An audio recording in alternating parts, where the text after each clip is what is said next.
पार्थाय प्रतिबोधितां भगवता नारायणेन स्वयं व्यासेन ग्रथितां पुराणमुनिना मध्ये महाभारतम् अद्वैतामृतवर्षिणीं भगवतीम् अष्टादशाध्यायिनीम् अम्ब त्वामनुसन्दधामि भगवद्गीते भवद्वेषिणीम् प्रपन्नपारिजाताय स्तोत्रवेत्रैकपाणये ज्ञानमुद्राय कृष्णाय गीतामृतदुहे नमः। सद्गुरु प्रपन्नपारिजाताय स्तोत्रवेत्रैकपाणये ज्ञानमुद्राय कृष्णाय गीतामृतदुहे नमः। सद्गुरुं सच्चिदानन्दं केवलं करुणाकरं ज्ञानयोगेश्वरं वन्दे ज्ञानदेवं पुनः पुनः। आपण चातुर्वर्ण्य मया सृष्टमवरती 1-2-3 व्याख्यानामध्ये आपल्याला जसा वाटला तसा विषय मांडला आणि शेवटी निष्कर्ष एकच आहे की आपली प्रवृत्ती सत ठेवावी आणि आपलं कर्तव्य जे आहे ते आपण योग्य प्रकारे सांभाळावं आणि जो ज्या जातीत आहे, जो ज्या वर्णाचा आहे, जो ज्या परिस्थितीत आहे त्याप्रमाणे त्याला जो व्यवसाय, जो उद्योग स्वीकारावा लागेल तो त्यांनी प्रामाणिकपणे करावा। त्याशिवाय या काळामध्ये त्याला फार वेगळी उत्तरं आपल्याला देता येतील असं नाही आणि कर्मावरती अजून विवेचन संपत नाहीच आहे। त्यामुळे जिथे जिथे ते कर्माचं विवेचन येईल तिथे तिथे जिथे संदर्भाचा प्रश्न असेल तिथे तो आपण विचारात घेऊच या। आता ह्याच्या पुढचा श्लोक जो आहे तो 14वा श्लोक आहे। न माम कर्माणि लिंपन्ति न मे कर्म फले स्पृहा इतिमाम योऽभिजानाति कर्मभिर्न स बध्यते। त्यांनी सांगितलं की मला ना कोणतंही कर्मलेप पावतं, ना मला कोणत्या कर्माच्या विषयी आकर्षण आहे, स्पृहा आहे, इच्छा आहे, फलाची आकांक्षा आहे, असं माझ्या बाबतीत काहीच नाही आहे। इतिमाम योऽभिजानाति, अशा प्रकारे या गुणविशेषासहित किंवा या गुणवैशिष्ट्यांसहित हे गुणविशेष जो जाणून घेतो माझे, तो कर्मभिर न स बध्यते, त्याला कर्माचा लेप कधीच लागत नाही। त्याचं कारण असं की माझं यथार्थ स्वरूप त्यांनी जाणलं की त्याला त्याचं स्वरूप कळतं की आपण काय आहोत। एका परमेश्वराशिवाय आपण काही नाही, एका परमेश्वराच्या संकल्पाशिवाय अन्य काही संभवत नाही आणि परमेश्वरी संकल्प असा आहे की ज्या संकल्पाबरोबरच ती माया जन्माला येते। त्या परमेश्वरी संकल्पाबरोबर जन्माला आलेली जी माया आहे तीच हे सर्व करते, कारण सगळं संकल्पातनं उद्भवणार आहे। ही सर्व सृष्टी संकल्पित सृष्टी आहे, त्यामुळे या संकल्पामुळे जे घडतं त्याच्यात माझा काही संबंध नाही, मी त्यापासून दूर आहे आणि हे सगळं घडण्यामध्ये मला काही पाहिजे आहे म्हणून मी हे करतो असं काही नाही आहे आणि हे सगळं काही त्या प्रकृतीमुळेच केलं जातं, ती घडवते। फक्त तिच्या मागे माझं अधिष्ठान आहे, तिच्या मागे माझा आधार आहे। या संबंध सृष्टीला उभं राहण्याकरता जो पाया आहे तो पाया मी आहे। आता कोणत्या शब्दात आपल्याला आवडेल, पटेल, रुचेल किंवा मनाला समजून घेताना बरं वाटेल ते स्वरूप आपण लक्षात ठेवावं, म्हणून त्यांनी इथे एकाच ओबीमध्ये त्याचं विवेचन केलं आहे। हे मजची स्तव जाहले परी म्या नाही केले, हे माझ्यामुळेच झालं आहे परंतु हे मी केलेलं नाही आहे। ऐसे जेणे जाणीतले तो सुटला गा, हे ज्यांनी जाणून घेतलं तो या कर्मबंधनापासून मोकळा आहे। कारण सारखं त्यांना सांगायचं आहे कर्माचा विषय का, एकदा सर्व उपनिषदांचं सार सांगायची वेळ आल्यावर गीतेत त्यांनी कर्माचा इतका उहापोह का केला? कारण हा पृथ्वीलोकच कर्ममय आहे. हा कर्मलोकच आहे. केवळ केलेल्या कर्माचं फळ भोगणे आणि फळ भोगत असताना निर्माण केलेलं कर्म पुन्हा भोगण्याकरता तयार होतं. असं ते सारखं कर्म भोगून संपवायचं आणि पुन्हा नवीन निर्माण करायचं. ते नवीन निर्माण झालेलं पुन्हा भोगायचं. हा जो सारखा पुनरपि जननम पुनरपि मरणम पुनरपि जननी जठरे शयनम हे जे आचार्यांनी त्यांच्या स्तोत्रात म्हटलंय तसंच की तोच विषय आहे इथे सुद्धा, की हे पुन्हा पुन्हा तिथे तत्वज्ञानाच्या भूमिकेतून पाहिलं, इथे प्रकृतीच्या वास्तवातून सांगितलंय की मनुष्य हा कर्मलोक असल्यामुळे माणसाने काय जाणून घ्यावं की हा कर्माच्याच करता निर्माण झालेला जर लोक आहे तर हा परमात्मा यात कुठे आला? कारण परमात्म्याचं कर्म नाही, परमात्म्याचं कर्म आम्हाला भोगावं लागत नाही. परमात्मा काही कर्म निर्माण करून आम्हाला भोगायला देत नाही. जे आहे ते आमचं आहे आणि आमचं कर्म आम्ही भोगतो आणि हे सगळं जग निर्माण करण्याचं काम करून करते. तर भगवंताचा जो संकल्प आहे ती प्रकृती करते. म्हणून त्यांनी इथे म्हटलं हे मजची स्तव झाले, हे माझ्याचमुळे माझ्याच करता स्तव माझ्याकरताच झालेलं आहे. तरी म्या नाही केले, हे माझ्यामुळे जरी घडलं असलं, कारण कोणत्याही घडण्याला कारण मीच आहे. हे आता तत्वज्ञानाचा अभ्यास करणाऱ्यांनी भगवंत म्हणतात लक्षातच ठेवायचं आहे की ही गोष्ट आमच्या 100% लक्षात पाहिजे की या जगामध्ये एका भगवंताशिवाय वेगळं काय, एका भगवंताशिवाय आम्ही काय आहोत, एका भगवंताशिवाय सृष्टी काय आहे, एका भगवंताशिवाय ह्या सगळ्या कालानिहाय घडणाऱ्या घटना आहेत, त्याला अर्थ काय? काही नाही आहे. आणि म्हणून हे सगळं जर काही असेल तर तो एकटा एक भगवंतच आहे, त्याच्याशिवाय अन्य कोणी नाही. परी म्या नाही केले, पण हे मी रचलं नाही. रचण्याचं स्वातंत्र्य कोणाला आहे? प्रकृतीला. प्रकृती वास्तविक माझ्या नियंत्रणात आहे, परंतु ती माझ्या नियंत्रणात राहून स्वतंत्रपणाने ती तिचं कार्य करते. जसं आपल्यावरती कर्माचं नियंत्रण आहे, बंधन आहे, त्या बंधनात राहूनच आपण आपलं स्वातंत्र्य उपभोगत असतो. ही स्वतंत्रता उपभोगताना आपण मोकळे आहोत. म्हणजे आता आपल्याला पाणी गरम आहे किंवा नदीच्या किनाऱ्यावर गेलो आहे, आता तिथे पाणी उपलब्ध आहे, आंघोळ करणं शक्य आहे. आता तिथे वस्तुस्थिती जी आहे ही आमच्या प्रारब्धवशामध्ये आम्ही येऊन पोचलेलो आहे. तिथे आम्ही खूप थकलो आहे, आम्ही खूप कंटाळलो आहे, आम्ही खूप मळलो आहे. मग आंघोळ करायची का नाही करायची हे आमचं स्वातंत्र्य आहे. त्यामुळे ही जी मिळालेली प्राप्त परिस्थिती आहे की प्यायला सुंदर पाणी आहे, आंघोळीला चांगले पाणी आहे, हे आम्हाला भगवंताने उपलब्ध करून दिलेला आमच्या प्रारब्धाचा भोग आहे. पण ह्या प्रारब्धाच्या भोगातून पुढं काय करायचं हे आमचं कर्म आहे. त्यामुळे भगवंतांनी सांगितलं की मी त्या प्रकृतीला अधिष्ठान दिलं की बाबा हे जग रचायचं आहे, तर ते रचायचं आहे तर तू जसं रचायचं तसं रच. त्याला काय नियम लावायचे ते लाव. तिने त्रिगुणाचा नियम लावला, कदाचित दुसऱ्या ठिकाणची प्रकृती आहे तिने 7 गुणांचा नियम लावला असेल, कदाचित आणखीन एखाद्या ठिकाणच्या प्रकृतीत 9 गुणांचा नियम असेल. आपल्याला काय माहिती की ती सगळी सृष्टी निर्माण करण्याकरता ती काय स्वीकारते. ते प्रत्येक ठिकाणी प्रकृतीला जे करायचं आहे ते प्रकृती करते, मी करत नाही.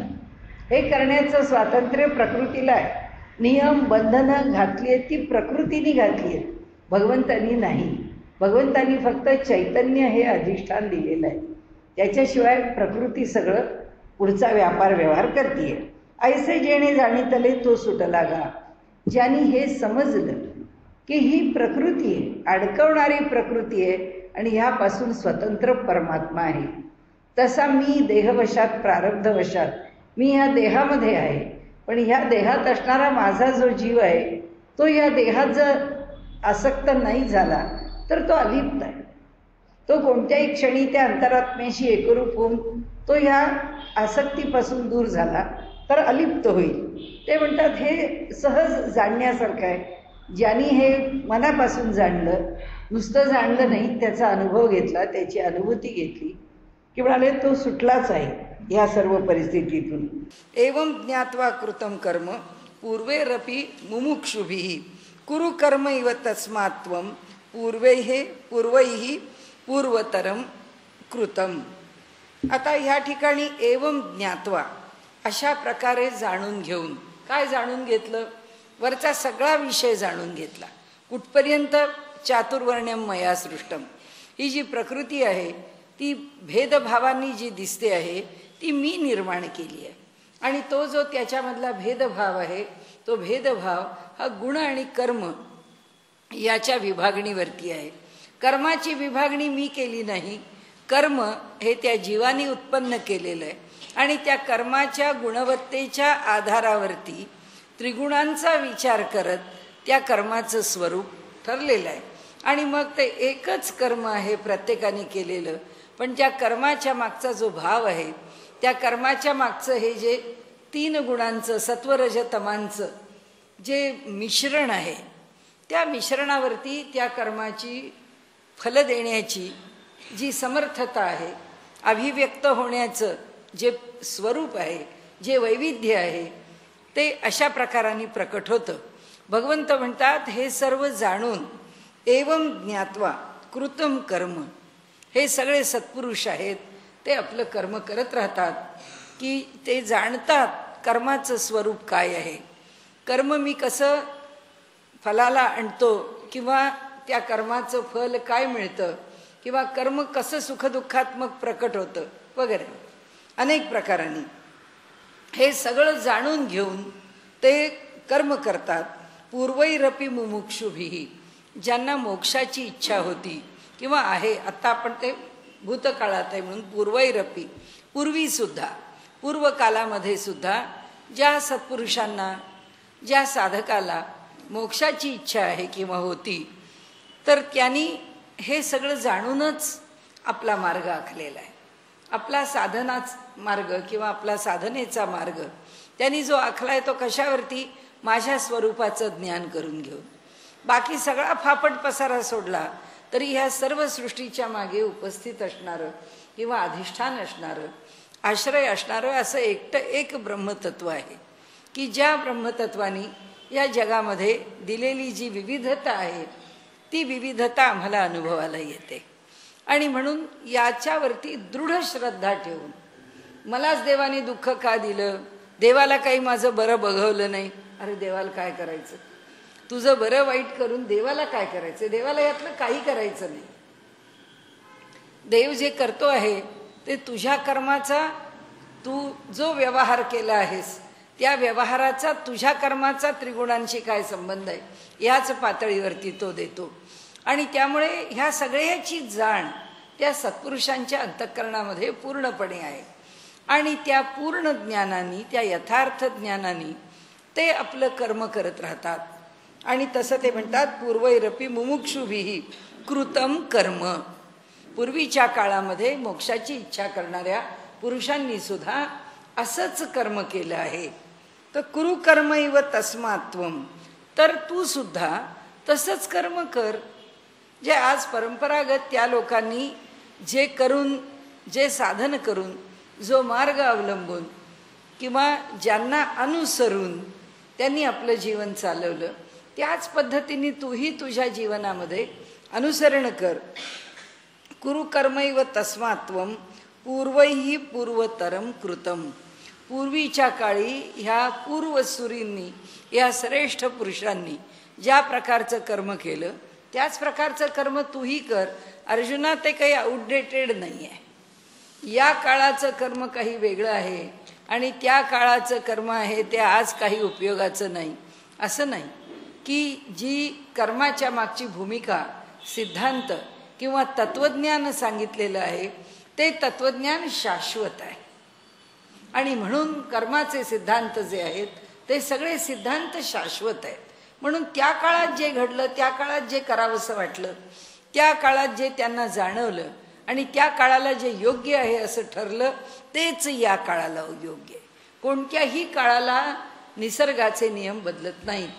निसर्गाचे नियम जे मूलभूत नियम आहेत, आपण म्हणू हल्ली पाऊस का इकडे इकडे होतो, पाऊस स्वतः होत नाही. त्या सृष्टीच्या चक्रामध्ये जसं चाललं आहे त्याच्याशी आम्ही कोणत्या सत्वरजतमाचा त्याच्याबरोबर मिलाप करतो त्यावरती आम्हाला मिळणारी फळं अवलंबून आहे की आम्ही सात्विका अंशानी किंवा अष्टधा प्रकृतीच्या पंचमहाभूतांच्या कोणत्या गुणांनी आम्ही त्याच्याशी युक्त होतो. प्रकृतीला सामान्य ठेवण्याकरता, का तिला विकृत करण्याकरता, का तिला अधिक चांगली करण्याकरता आमच्या हातात आहे. तिला समृद्ध करायचं आहे का आहे तसंच रडत खडत चालवायचं आहे, का आहे त्यापेक्षा तिला अतिशय वाईट अशा दारुण अशा परिस्थितीमध्ये विपन्नावस्थेमध्ये आणून टाकायचं आहे. ते सगळं आमच्या हातात आहे. आणि त्यामुळे ह्या सृष्टीचे जे मूलभूत नियम आहेत त्या मूलभूत नियमांना आपल्याकडे ऋत असं म्हटलं आहे. आपण त्याचा विचार पूर्वी पण एकदा केला आहे की ऋत म्हणजे निसर्गाचे अपरिवर्तनीय नियम जे कधीच बदलत नाहीत. चंद्र सूर्य यांना घालून दिलेली मर्यादा, पावसाला घालून दिलेली मर्यादा, ऋतूंना घालून दिलेली मर्यादा ती कधीच बदलत नाही.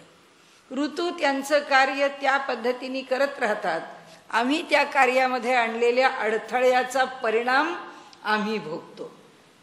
आम्ही जे भोगतो ते आमच्या कर्माचं फल बघतो. ऋतू बदलत नाही. ऋतूंना आमच्या कर्माने आम्ही बदलवतो. त्यांचा जो नेमिक क्रम आहे त्या नेमिक क्रमामध्ये अडथळे आम्ही आणतो. आणि म्हणून जे अपरिवर्तनीय आहेत असे जे निसर्गाचे नियम आहेत त्या नियमांना ऋत असं म्हटलं जातं. आणि सत्य या लोकामध्ये आम्हाला जे असत्याच्या पार्श्वभूमीवरती जाणवतं ते सत्य आहे की हे करू नये, हे योग्य नाही आहे, हे खोटं आहे, हे खरं आहे, हे चांगलं आहे, हे वाईट आहे. हे जे काही आहे ते सत्य म्हणजे जे शाश्वत आहे, जे आपण सकारात्मक आहे, जे श्रेयस्कर आहे, ते सगळं आम्ही जेव्हा स्वीकारतो तेव्हा ते एका पार्श्वभूमीवर आहे. जे श्रेयस्कर नाही त्या पार्श्वभूमीवर श्रेय आहे, जे दुःखात्मक नाही त्या पार्श्वभूमीवर सुख आहे. तसं जे असत्य नाही ते सत्य आहे. पण ही जी सत्य आहेत ती ऋत म्हणजे ती कधीच बदलत नाही. ती कशावरच अवलंबून नाहीत. ती त्यांची स्वतंत्रपणाने या सृष्टीत चालवण्याकरता भगवंतांनी निर्माण करून ठेवलेली आहेत. आणि ती जी त्या भगवंतांनी निर्माण केलेल्या नियमावलीमध्ये बसणाऱ्या गोष्टी आहेत त्यांना ऋत असं म्हणतो. तसंच कर्म आहे. आणि तसंच कर्माचा सिद्धांत आहे की तो अपरिवर्तनीय. आम्ही तू मान के ना मान मैं तेरा मेहमान अशी स्थिती आहे. आम्ही मानतो का ना, आम्ही नाही, आमचा विश्वास नाही कर्माच्या नका ठेवू. तुम्हाला कोणी सांगितलं विश्वास ठेवा? तुमच्या विश्वास ठेवण्या न ठेवण्यावरती सृष्टी बदलत नाही, नियम बदलत नाहीत. तुम्ही ठेवले नाही ठेवले तरी जे घडतं आहे ते तसंच आहे. जे सत्य आहे ते सत्य आहे, जे अयोग्य आहे ते अयोग्य आहे. म्हणून इथे त्यांनी ठाशीवपणे सांगितलं, दोनदा सांगितलं की पूर्वकालामध्ये पूर्वजांनी ज्या नियमांना स्वीकारून जे मुमुक्षु होते त्यांनी जो मार्ग स्वीकारला तो मार्ग स्वीकारून त्यांनी जे फल मिळवलं तेच बघ अर्जुना तू. आणि ते या मार्गाने जाऊन यशस्वी झाले, तू पण या मार्गाने जाऊन यशस्वी हो. आणि म्हणून ते म्हणतात मागील मुमुक्षु जे होते तीही ऐशियाची जाणोनी माते, कर्मे केली समजते धनुर्धरा. मागच्या काळामध्ये ज्यांना मोक्षाची इच्छा होती ते सुद्धा अशाच प्रकारे मला जाणून घेऊन त्यांनी कर्म केली. आणि त्यांनी कर्मे केली समजते धनुर्धरा. आणि हे सर्व जाणून घेऊन त्यांनी कर्माचं आचरण केलं. परी ते बीजे जैसी दग्धली नुगवतीची पेरली, तैसी कर्मेची परी तया जाहली मोक्ष हेतू. म्हणाले हे कसं केलं कर्म? त्या कर्माच्या मागचं भूमिका काय? त्या कर्माला बीज येऊ दिलं नाही. जे बीज त्यांच्याकडे होतं ते कसं आहे? परी ते बीजे जैसी दग्धली. त्यांनी दग्ध म्हणजे भाजून काढलेलं आहे. बीज भाजून काढलं तर भाजून काढलेलं बी हे जर आम्ही पेरलं तर ते बी उगवत नाही. तसं त्यांना माहिती आहे की हा कर्माचा सिद्धांत आहे तो अपरिवर्तनीय आहे, तो जसा आहे तसा सत्य आहे. मग मला काय केलं पाहिजे? मुले कुठारे, मुळावरती घाव घातला पाहिजे. मुळावरचा घाव कोणता आहे? कर्माचा लेपच मला न लागू देणं. मी केलेलं कर्म हे कर्मच न ठरणं. म्हणून जे कर्म केलं आहे ते कर्म कसं आहे? दग्ध बीज आहे. ते कर्म हे करून न केल्यासारखं आहे. तो विषय आता आपला सुरू झाला. कर्म करूनही न केल्यासारखं झालं. त्याचं दृष्टांत काय दिला की बीज आहे पण ते भाजलं आहे, कर्म आहे पण ते न करण्याच्या बरोबरीचं आहे.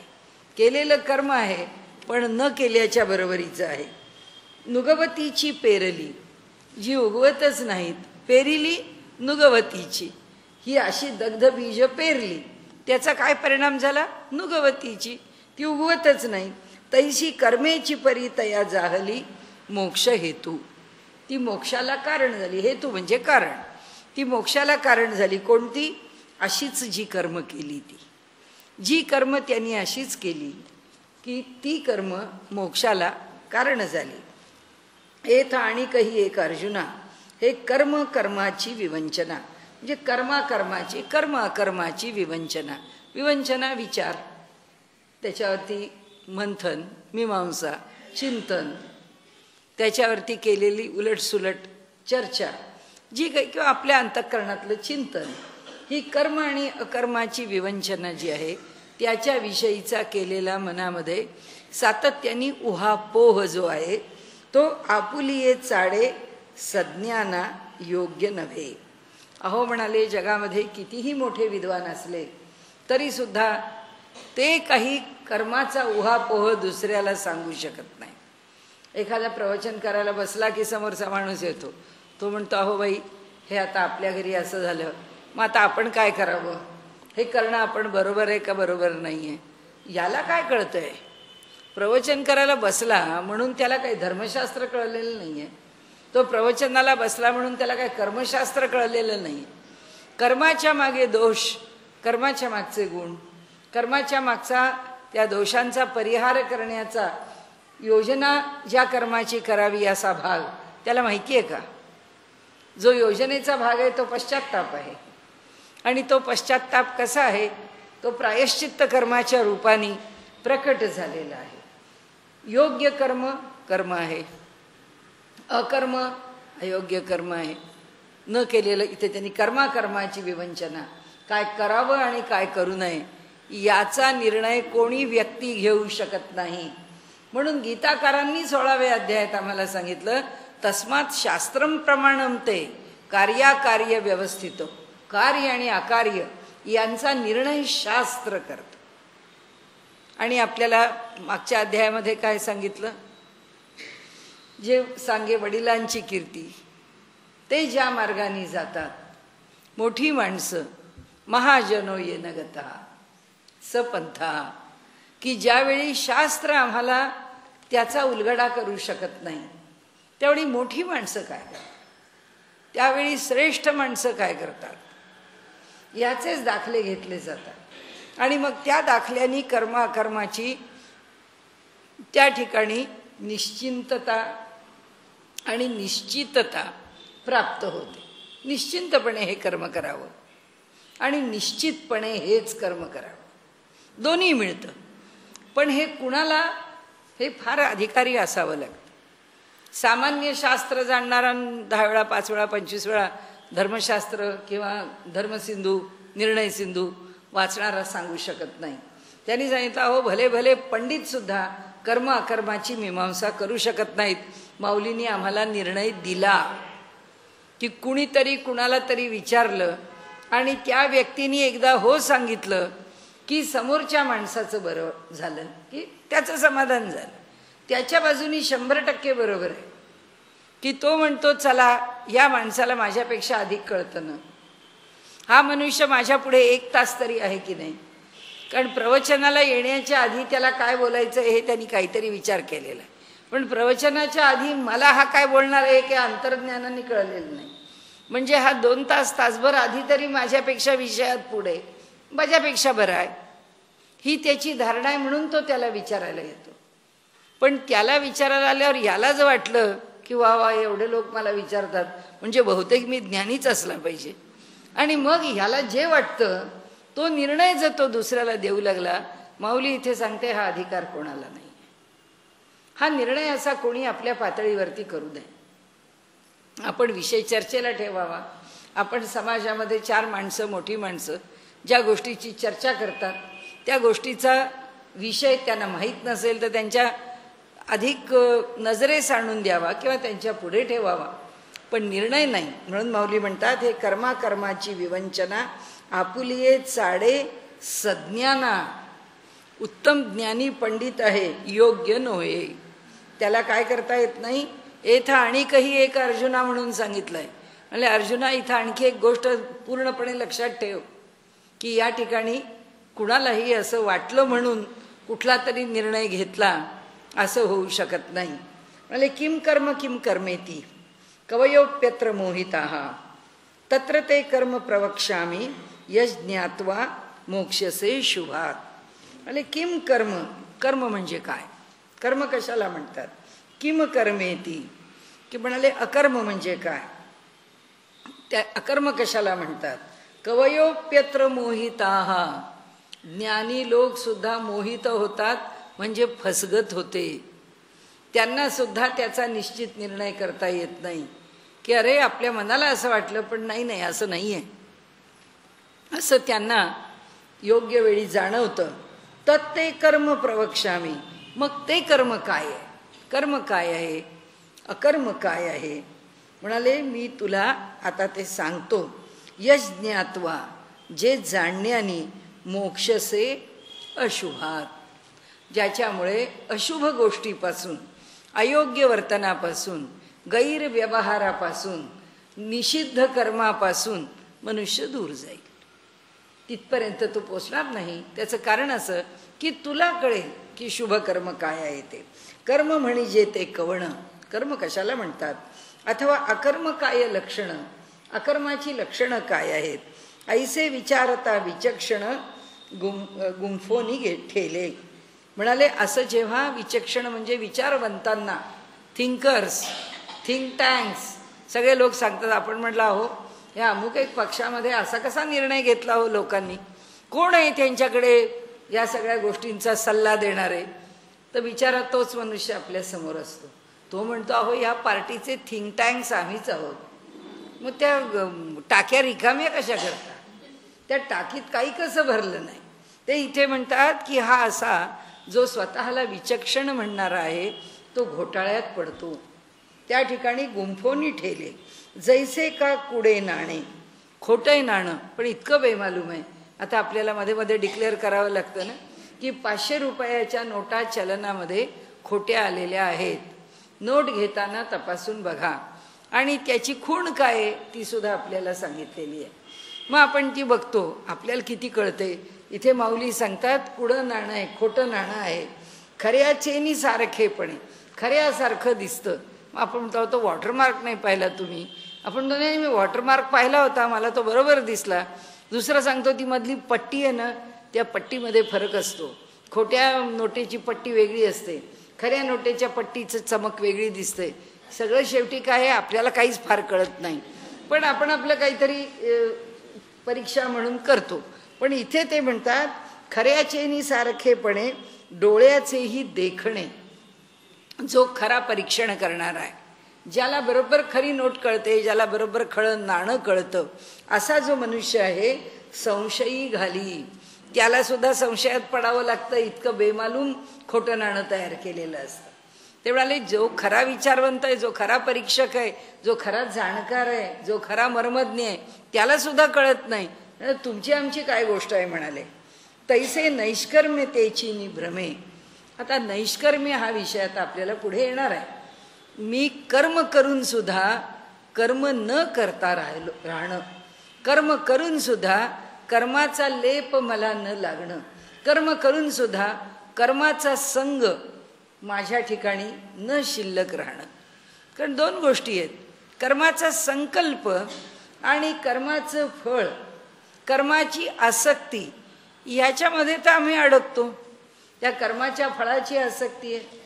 त्या कर्माच्या फळाच्या आसक्तीबरोबर काय कर्म केलं म्हणजे ते कर्माचं फळ मिळेल याच्या विषयीचा अंतःकरणामध्ये संकल्प आहे. आम्ही संकल्प करतो. की अरे मला जर हे फळ पाहिजे असेल तर मी असं असं कर्म केलं पाहिजे, मला जर अशा प्रकारचा परिणाम अनुभवायचा असेल तर मला अशा प्रकारचं कर्म केलं पाहिजे. संकल्पात्मक झालं. फलात्मक अमुक एक फल पाहिजे म्हणून करायचं आहे, इथे फलात्मक आलंच. संकल्प आणि फल हे एकमेकांशी संकल्प उगीच नाही केला जात. म्हणून तर ते म्हणतात, माणूस 6व्या अध्यायात बरोबर उलट आहे संकल्पाचं. म्हणाले हा पूर्वेच्या दिशेने चालायला निघालेला आहे आणि पूर्वेच्या दिशेने चालायला निघालेला हा साधक कुठे जाऊन पोचला? पश्चिमेच्या दिशेला. असा कसा जाऊन पोचला त्याचं उत्तर आपण तिथे बघू. आम्हाला जर पूर्वेच्या दिशेला जायचं आहे तर पूर्वेच्या दिशेने जायचंच आमचं काम आहे. आम्ही पूर्वेच्याच दिशेने प्रवास करत जाणार आहोत. तर ते म्हणतात पूर्वेची दिशा कोणती ही तर कळली पाहिजे ना. आणि म्हणून त्याच्याकरता त्या दिशेच्याच ठिकाणी जर भ्रम निर्माण झाला तर भल्या भल्यांना ती भ्रमात पाडणारी आहे. आणि म्हणून त्यांनी सांगितलं की ही जी नैष्कर्म्यता आहे ही नैष्कर्म्यतेच्या ठिकाणी भ्रम का? कारण त्याला असं वाटतं की मी जो काही व्यवहार करतोय तो व्यवहार अतिशय चांगला करतोय.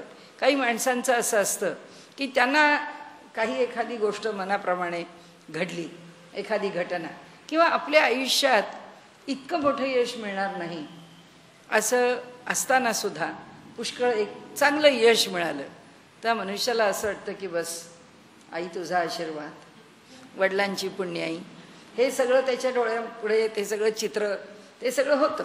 त्या सगळ्याची चर्चा, मनामधली ती दृढता ती सगळी निर्माण होते. त्याच्या पुढे त्याला असं वाटतं की ह्या आईवडिलांच्या पोटी, कारण हे वाटणं चांगलं आहे ना, काय कृतज्ञता आहे आईवडिलांच्या विषयीची. पण त्याच्या इथं तो थांबत नाही.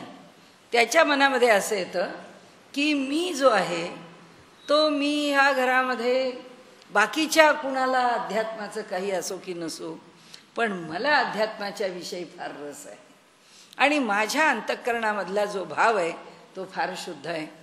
मी भगवंताच्या ठिकाणी फार संतुष्टतेने भगवंताकडे पाहतो, फार संतोषाने ईश्वराची भक्ती करतो. मग तो जाता येता नारायण नारायण, श्रीराम श्रीराम असा तो आपल्या घरी तो आला. 4 माणसं बोलत असले तरी याचं मधनं श्रीराम श्रीराम चालूच असतं. लोकांना वाटतं काय झालं बा, कशा करता एवढा जोरा जोरा श्रीराम म्हणतो. तो लगेच दुसऱ्यांना सांगतो की अहो असं आहे की जसं आपल्याला समर्थांनी सांगितलंय की भोजनाच्या समयी भगवंताचं नाव घ्यावं, अति आदरे गद्यघोषे म्हणावे. की भगवंताचं नाव जे आहे ते भगवंताचं नाव घेत अन्नसेवन करावं आणि नुसतं मनाशी नाही तर जोरात म्हणावं. म्हणाले म्हणून मी आपला जोरात देवाचं नाव घेतो. आता काय राहिलं? म्हणाले माझा मुलगा चांगला आहे, मुलगी चांगली आहे, सगळं घरातलं चांगलं चाललंय, मला काही आता काळजी नाही. आता एका भगवंताशिवाय माझ्याकडे श्रीहरी श्रीहरी की सारखं एक वाक्य बोललं की मला पाणी पाहिजे, श्रीहरी. अरे काय झालं बाबा? त्याला असं वाटतं की आता हे जे माझं कर्म आहे हे कर्म म्हणजे काय? मी फक्त हे लोक आहेत, मी यांच्याकरता मी वावरतोय, नाही तर मी काही आता यांच्यातलं राहिलेलं नाही आहे. आता मी फार मोठा माणूस आहे, मी आता फार ईश्वराच्या जवळ आहे, आता मी जे काही करतो ते ईश्वराने स्वीकारलेलं आहे आणि आता डायलॉग फक्त ईश्वर आणि माझ्यातच आहे. आता बाकीचं जग अगदी सामान्य आहे. ते म्हणतात असा हा भ्रमात पडतो. त्या मनुष्याला असं वाटतं मी जे कर्म करतोय ते कर्म म्हणजे तुम्ही विचारूच नका त्या कर्माचं स्वरूप काय. तैसे नैष्कर्मतेचेनी भ्रमे गिवसी जता आहाती कर्मे. म्हणाले जो जो आपल्या मनामध्ये ह्या अशा भावना हा उत्पन्न करतो तो म्हणाले हा अनेक कर्म आपल्याजवळ गोळा करतो. म्हणजे हाच त्या कर्मांच्या भेंडोळ्यात अडकतो. कारण काही स्वतःला समजत राहतो, काही कल्पना करत राहतो. एखादा ग्रंथ घेतो वाचायला, ग्रंथामधलं वर्णन वाचतो, ग्रंथातलं वर्णन वाचलं की डोळे मिटले की मनुष्याच्या डोळ्यापुढे प्रकाश दिसायला लागतो. की हा म्हणतो माझ्या डोळ्यापुढे प्रकाश दिसतोच. कोणी त्याच्यामध्ये लिहिलेलं असलं की कुठे भिंतीवरती एकदम तेजस्वी असा प्रकाश प्रकट होतो. कारण असं हे योगाची काही लक्षणं आहेत, त्या टप्पे आहेत, भक्तीचे पण टप्पे आहेत. त्या टप्प्यावरती काहीतरी हा म्हणतो मला सुद्धा दिसतो. आता काय इथे जर एकदम पाहिलं आणि त्या ट्यूबलाईटचा प्रकाश तिथे जर चांगला प्रखर पडत असला, इकडे पडत नसला म्हणून नाही नाही आम्ही इकडे पाहिल्यावर केवढा प्रकाश दिसला, 200चा बल्ब लावल्यासारखा प्रकाश दिसला. ह्या ज्या कल्पना आहेत, ह्या ज्या धारणा आहेत, आणि मग 4 लोक एकत्र जमतात, त्याचा एक ग्रुप बनतो, तो ग्रुप एकत्र यायला लागतो आणि त्या गटामध्ये तुझा अनुभव काय, माझा अनुभव काय, आपण आपले अनुभव एकमेकांशी शेअर करू आणि मग मनुष्य ते अनुभव एकमेकांना सांगतो. अहममिका सुरू होते. ते म्हणतात अहो काय त्या ईश्वराच्या अस्तित्वाचा त्या टप्प्यावर येणारा कुठला तरी इकडे तिकडे जो आपला अनुभव असेल, तो अनुभव जर आम्ही त्या अनुभवालाच पकडून बसलो, म्हणजे फार चांगलं संतांनी त्याच्याकरता उदाहरण दिलंय. म्हणाले पुण्याहून मुंबईला निघालो, पूर्वी रस्त्यावर मैलाचे दगड होते, आता आपल्या एक्सप्रेस हायवेवर पाट्या आहेत. आता पाट्यांवरती आपल्याला कळतं की मुंबई एवढ्या लांब अंतरावर आहे, पुढे पाटी आली, मुंबई इतके किलोमीटर अंतर आहे. ते म्हणाले मुंबई शब्द दिसल्याबरोबर ह्या त्या पाटीलाच मिठी मारून बसला. तर म्हणाले हा मुंबईला पोचायचा कसा? तसा म्हणाले हा मी नैष्कर्म्य माझ्या ठिकाणी प्राप्त झालं, मला नैष्कर्म्य सिद्धी प्राप्त झाली. आपण थोडं नैष्कर्म्य सिद्धीचा अर्थ बघू. नैष्कर्म्य सिद्धी म्हणजे काय की कर्म करून सुद्धा कर्माचा लेप न लागणं, कर्म करून सुद्धा अकर्माचा अनुभव घेणं, म्हणजे कर्म न करण्याचा अनुभव घेणं. सगळं पुढे आपण बघणारच आहोत तो विषय. आता माऊलींनी या ठिकाणी तो शब्द आणला म्हणून आपण त्याचा विचार केला. त्यांनी सांगितलं की जो कर्म अकर्म हे सगळे जे निषिद्ध कर्म, या सगळ्या शब्दांना योग्य प्रकारे दुसऱ्याकडून जाणून न घेता आपल्या ठिकाणी आपले अर्थ लावून आणि त्याच्यावरती आपलं आचरण बेतून जर व्यवहार करून आपल्या ठिकाणी समाधानी राहू लागला की बस मी जे काही करतो आहे याच्यामध्ये कर्म, मला काय कर्माचं, मला काय कशाचं. आपण जर कोणी अशा माणसाला विचारलं की बाबा तुम्ही काय घेता, चहा घेता का कॉफी घेता का दूध घेत, आम्हाला सगळंच सारखं आहे, चहा काय कॉफी काय दूध काय आम्हाला काहीच फरक पडत. अहो पण तुम्ही इथे माणसातच आहात, त्यामुळे तुम्हाला म्हटलं नाही सगळं सारखंच आहे, करणाऱ्याला सुद्धा सारखंच आहे. म्हटलं करणाऱ्यालाही चहा करण्याचा कॉफी करण्याचा दूध तापवण्याचा काही त्रास नाही, फक्त त्यातल्या त्यात. नाही नाही आम्हाला तसं काही नाही म्हणाले. आता जिभेला चव वगैरे काही राहिली नाही. अहो म्हटलं तुमच्या जिभेला नसेल राहिली चव, पण अजून ज्ञानेश्वर महाराजांना चव राहिली आहे. जोपर्यंत ज्ञानेश्वर महाराजांना गोडी आहे तोपर्यंत आपल्याला गोडी ठेवायला काय हरकत नाही. कशात गोडी आहे सांगा, चहात का कॉफीत, जे हवं असेल ते करू आपण. माऊली सांगते माझी ये जीवीची आवडी, पंढरपुरा नेईन गुढी, गोविंदाचे गुणी वेधले, पांडुरंगी मन रंगले. अरे माझी ये जीवीची आवडी सांगतात, सगळं आवडतं, भगवंताच्या भक्तीचं प्रत्येक अंग माझ्या आवडीचं आहे, पण तरी माझी आवड म्हणून विशेष आहेच. मला वारी करावीशीच वाटते, वारकऱ्याची पताका खांद्यावरती घेऊन मला पंढरपूरला जावंसच वाटतं. माऊली म्हणतात ती माझ्या जीवाची आवड आहे, सामान्य आवड नाही आहे, ती माझी अंतरंगातली आवड आहे, ती अंतरीची ओढ आहे. आणि त्यामुळे इथे ही जी नैष्कर्म्य सिद्धी, ह्या संदर्भामध्ये जेव्हा मनुष्य आपल्या पुरता आपला कोश विणतो आणि त्या कोशात मी असा आहे मी तसा आहे, कुठे कार्यक्रमामध्ये बसले की लगेच पद्मासन घालतात आणि मुद्रेमध्ये ध्यानाच्या बसतात, डोळे मिटलेले असतात, लोकांना असं वाटतं यांच्याशी बोलावं का बोलू. यांचं ध्यान आता एवढ्या सर्व लोकांच्या मध्ये या माणसाचं ध्यान डिस्टर्ब करायचं का नाही, याला अडथळा आणायचा का नाही, याच्याशी बोलायचं का नाही, काय आहे हे सगळं. ते म्हणतात की स्वतःच्याच ठिकाणी स्वतःच्या नैष्कर्म्याच्या संदर्भामध्ये काही धारणा निर्माण करून घेऊन मनुष्य अनेक कर्माच्या संघाला आमंत्रण देतो, तोच बोलावून आणतो. कारण हे सगळं करून त्याला काय मिळतं, काही मिळत नाही. हे सगळं करून तो आसक्तीरहित झालेला पुरुष नाही. हा याला उलट एक दांभिक वृत्तीचा वास आहे, ही एक दांभिकता आहे. अंतर्बाह्य बदलल्यानंतर कर्म काय, कर्म सोडावं लागतच नाही, कर्म सुटतं.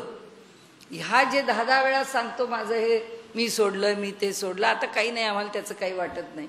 काय वाटत नाही, वाटतं का वाटत नाही हे सगळं तुकाराम महाराज म्हणतात तसं की जे सत्य असत्यासी मन केले ग्वाही, त्या मनाला कळतं की काय सुटलंय आणि काय नाही. असं आपल्याला इतक्या लांब जायचं नाही, पण तरीसुद्धा ते म्हणतात इथे की तैसे नैष्कर्मतेचे निभ्रमे.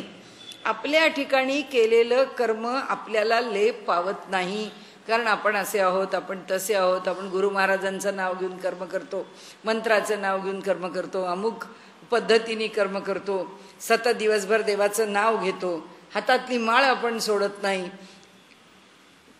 कर्म आपल्याला बाधू शकत नाही. असं सगळं समजून जो आपल्या ठिकाणी नैष्कर्म्य सिद्धी प्राप्त झाली आहे असं समजतो, गिवसी जत आहाती कर्मे. कर्म त्याला अधिक शोधत येतात आणि त्याच्या मागे चिकटतात. जे दुजी सृष्टी मनोधर्मे करू शकती. हे सामान्य लोक आहेत का म्हणाले? हे फार श्रेष्ठ लोक आहेत. कोण आहेत हे लोक? की ज्यांना मनाच्या संकल्पाने दुसरी सृष्टी सुद्धा निर्माण करता येते. आपल्याला माहिती आहे विश्वामित्रांनी दुसरी सृष्टी निर्माण केली, त्यांच्या संकल्पाने सृष्टी निर्माण केली आणि त्या त्रिशंकूला सांगितलं जा आता तुला स्वर्गाला पाठवतो. तो म्हणतो माझं काय खरं नाही, मी ह्या ना पृथ्वीवर राहायचा ना स्वर्गात जायचा. ते म्हणले नाही मी तुला पाठवतोय, तू कसा जात नाहीस. आता ह्याला ते ढकलतायत वरती स्वर्गामध्ये आणि वरून इंद्र ढकलतोय खाली. त्या त्रिशंकूची काही स्थिती खरी नाही, वरून ढकलला जातोय, खालून वरती ढकलला जातोय. म्हणाले असा ज्याचा अधिकार आहे की स्वतःचा स्वतंत्र स्वर्ग निर्माण करावा, स्वतःची संपूर्ण सृष्टी स्वतंत्र निर्माण करावी, इतका ज्याचा अधिकार आहे तोही जेव्हा, म्हणून तर त्यांनी ती कथा घेतली आहे आणि त्या दृष्टांतांनी सांगितलंय की त्याला सुद्धा ब्रह्मर्षी व्हायला अनेक गुंत्यात पडावं लागलं.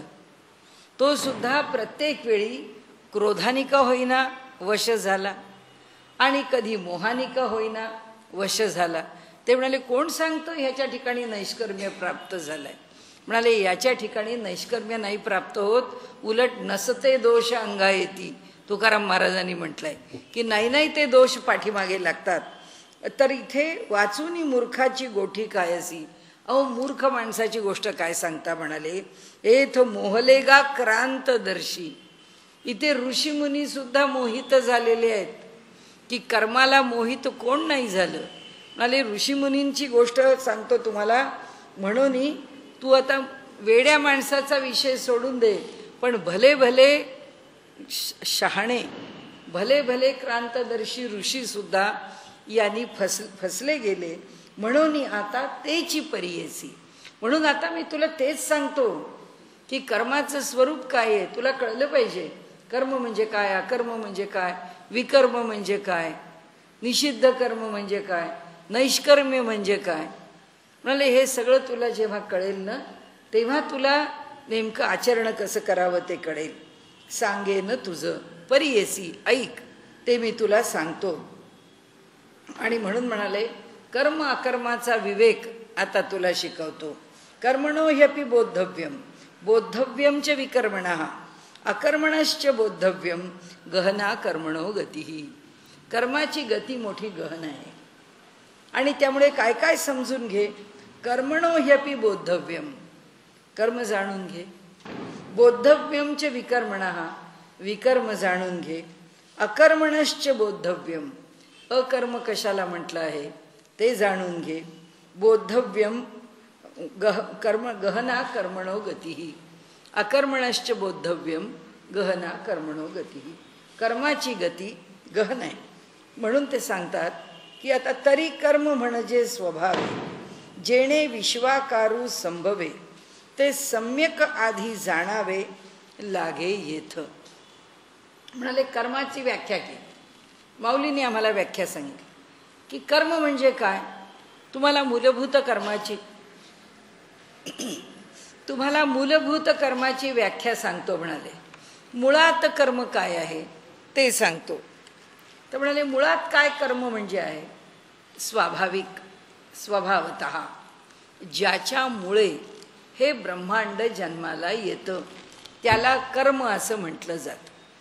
स्वाभाविकपणे म्हणजे अगदी उपजत, स्वभावतः म्हणजे स्वाभाविक कसं, ज्याला आपण आतून येणारं आपलं लक्षण आहे. की आपल्याला एखाद्याने म्हटलं की खूप छान आहे की आमच्या आतून त्याला येत. अरे वा, थँक्यू थँक्यू, बरं झालं तू असं मला म्हटलंस. कोणीतरी म्हटलं काही आम्ही केलं आणि त्याला चांगलं की बरं वाटतं. असं जेव्हा म्हणतो, ही जी त्याची स्वाभाविक प्रतिक्रिया आहे, ही जी उत्स्फूर्त प्रतिक्रिया आहे असं आम्ही म्हणतो, लगोलग येणारी प्रतिक्रिया आहे. तसं नुसतं ईश्वराने ईक्षण केलं. ईक्षण या बरोबर, त्या ईक्षण करण्याच्या बरोबरच काय झालं, ताबडतोब विश्व निर्माण होण्याचा प्रक्रियेला सुरुवात झाली. ती निर्माण होण्याची प्रक्रिया सुरूच झाली. होण्याचा परिणाम तेवढ्या चिंतनातून निर्माण झाला. म्हणून आम्ही काय आहे, लोकांना असं वाटतं हे काहीतरी हे लोक सांगतात की एकाकी न रमनते, मी एकटा रमत नाही. म्हणून काय केलं तर बहुश्याम प्रजायेय, म्हणून मला अनेक नामरूपामध्ये प्रकट व्हावं लागलं. आपण म्हणतो याचा अर्थ असा की एकटं राहणं ही काही माणसाला शिक्षा नाही आहे, देवाला सुद्धा एकटं करमत नाही. आता काय म्हणावं, एक विधान म्हणून असं म्हटलं, एकोहम बहुश्याम प्रजायेय. असं का म्हटलं, कारण जो त्याच्या ठिकाणी शांत निवांत होता, त्याच्या अगदी शांत जलाशयासारखा होता, त्याच्यावर स्फुरण कशाचं आलं, फक्त स्फुरण आलं म्हणजेच कर्म घडलं. काहीही हालचाल झाली म्हणजेच कर्म घडलं. मग परमात्म्याच्या ठिकाणी त्याची जी समतोल, समभाव, साम्यावस्था ही जी स्थिती होती, त्या स्थितीत काय झालं, तारतम्य आलं, थोडा फरक पडला. फरक कशाने पडला, आपल्याला माहिती आहे की अगदी सेन्सिटिव्ह बॅलन्स असतो. जेव्हा त्या रेडिओ ॲक्टिव्ह एलिमेंट्सच्या मेजरमेंट करता जे मोठे मोठे तराजू उभे केले जातात, ते इतके सूक्ष्म असतात की त्या तराजूचा तो जो खांब आहे तो जमिनीच्या आत सुद्धा 200-200 फूट गाडलेला असतो. आणि त्याला इतका मोठा खाली पाया दिलेला असतो की ज्याच्यावरती तो उभा केलेला आहे त्याच्यामुळे कशाचाही फरक त्याच्यावरती येऊ नये. कमीत कमी आपल्याला माहिती आहे 100% तर अचूक मोजमाप करताच येत नाही, पण इतकं अचूक मोजमाप व्हावं आणि ते 2 तराजूची ती 2 पारडी आहेत ती अगदी बरोबर समेला राहावीत. म्हणून हे इतकी त्याची ॲक्युरसी फार म्हणजे पॉईंट किती आपण सूक्ष्मतेने घेतली जाते. पुष्कळ म्हणजे फ्रॅक्शनमध्ये खूप त्याची सेन्सिटिव्ह, जितका तो तराजू तितकी त्याची ॲक्युरसी अधिकाधिक जास्त. तसं हा परमात्मा याच्यामध्ये बदलच नाही, काही हालचाल संभवतच नाही, त्यामध्ये फक्त एक वृत्ती स्फुरण, एका वृत्तीचं स्फुरण. मग आता ती वृत्ती कोणती द्यायची, तुम्हाला सांगते की का म्हटलं त्यांनी एकाकी न रमनते. कारण भगवंत म्हणाला लहानपणा माझ्याकडेच घ्यायचा आहे, मला मोठेपणा नाही आहे घ्यायचा. हे भगवंत नाही म्हणाला, हे भगवंताचं वर्णन करणारा तो ऋषी म्हणाला की भगवंत कधीच अहंभाव धरत नाही. भगवंताचं पहिलं स्फुरण झालं असतं आणि त्यांनी भगवंतानी म्हटलं असतं की काय माझं सामर्थ्य आहे एकदा कळू दे, आणि ते कळण्याकरता चांगली प्रजा निर्माण होऊ दे, की ती प्रजा निर्माण झाली की त्यांना कळेल मी काय येते, आणि मग आपण राज्य करू ॲब्सोल्यूट मेजॉरिटीमध्ये, असं त्याला लगेच तो म्हणेल. पण परमेश्वराला असं वाटत नाही. परमेश्वर असं म्हणत नाही. का म्हणत नाही, त्याचं कारण असं आहे, त्यांनी तिथे काय लिहिले, ते कौतुक सगळं जे आहे त्या मंत्रद्रष्ट्या ऋषीचं आहे. तो म्हणतो, भगवंत म्हणतो एकाकी न रमनते. ह्याच अध्यायात आपल्याला पुढे येणार आहे. इथे काय आहे, त्यागाची भावना आहे. भगवंतांनी त्याग कशाचा केलाय, त्याच्या साम्यावस्थेचा त्याग केलाय. त्याला त्याची मूळ स्थिती आहे ती बदलावी लागली, त्यांनी त्याला बदललं, म्हणून तर तो ईश्वर भावाला आला. ईश्वर भावाला येण्याकरता त्यांनी पहिल्यांदा कशाची तरी आहुती दिली.